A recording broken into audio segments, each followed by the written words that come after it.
Oke, halo semuanya dan selamat datang. Hari ini kita bakal bedah sebuah cerita pendek yang, wah, kuat banget. Ini tentang hakikat cinta sejati dan komitmen. Sebuah kisah yang pastinya bakal bikin kita berhenti sejenak buat merenung. Yuk kita langsung mulai aja. Nah, cerita ini dibuka dengan pengenalan tokoh utamanya, namanya Xiao Chen.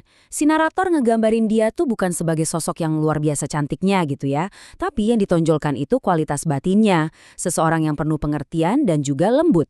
Dan inilah fondasi dari hubungan mereka. Oke, kita masuk ke bagian pertama yang akan ngebangun ikatan yang dalam banget antara pasangan ini dan sebuah janji yang jadi penggerak utama cerita mereka. Jadi ceritanya gini, Xiao Qian ini dapat kesempatan emas buat belajar di Amerika. Keren kan? Tapi ada tapinya. Tanggal kepulangannya itu nggak pasti.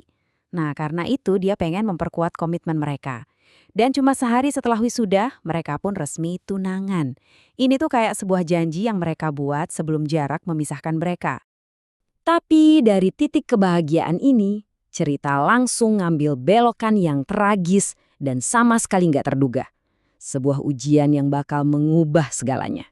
Suatu hari, sang narator ini mengalami kecelakaan. Pas dia sadar lagi di rumah sakit, hal pertama yang dia rasain itu bukan rasa sakit fisiknya, tapi justru kesedihan yang kelihatan banget di wajah semua orang di sekelilingnya. Dia tahu ada sesuatu yang sangat-sangat salah. Dan diagnosisnya memang berat. Dokter ngejelasin kalau sarafnya terluka, yang akibatnya dia nggak bisa bicara. Walaupun dokter bilang ini mungkin cuma sementara, buat si narator, saat itu rasanya kayak sebuah vonis akhir. Dunia rasanya runtuh. Inilah jeritan hatinya, sebuah protes tanpa suara yang penuh amarah dan putus asa. Dia mukul-mukul ranjang, teriak sekuat tenaga, tapi ya itu, nggak ada satupun suara yang keluar. Dunianya tiba-tiba menjadi sunyi. Perubahan ini benar-benar ngebalikin dunianya.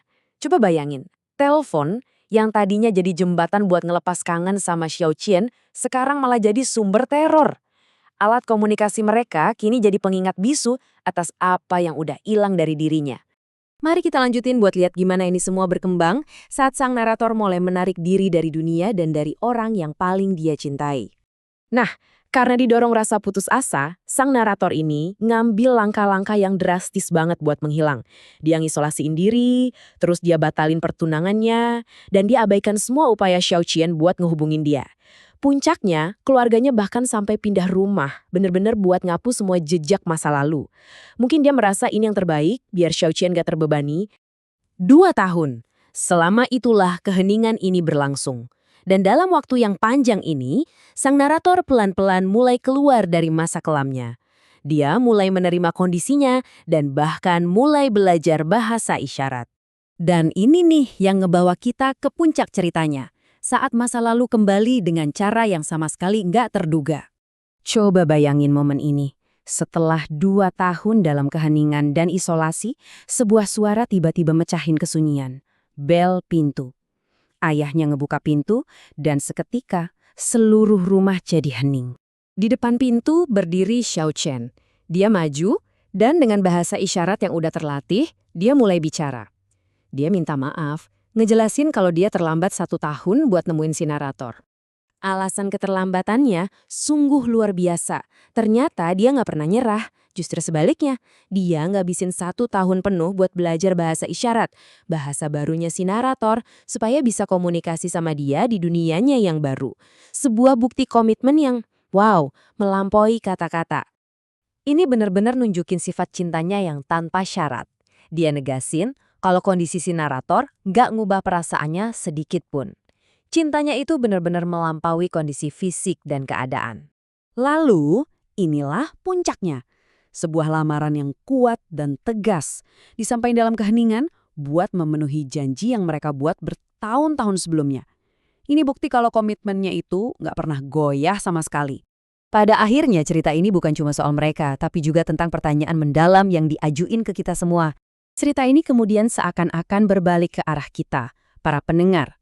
Pertanyaan pertama yang diajukan adalah, apa cinta yang sedalam dan sesetia ini masih ada di dunia kita yang serba cepat ini? Pertanyaan itu kemudian jadi lebih personal. Ini bukan lagi tentang dunia di luar sana, tapi tentang kita. Apakah kita, sebagai individu, masih punya kapasitas untuk mencintai dengan cara seperti ini? Kisah ini ditutup dengan sebuah pesan akhir yang provokatif. Idenya adalah bahwa punya cinta sejati, cinta yang tanpa pamrih dan tak lekang oleh waktu, bukan cuma emosi manusiawi biasa, tapi juga sebuah tanda bahwa kita menjadi lebih dekat dengan sesuatu yang lebih agung.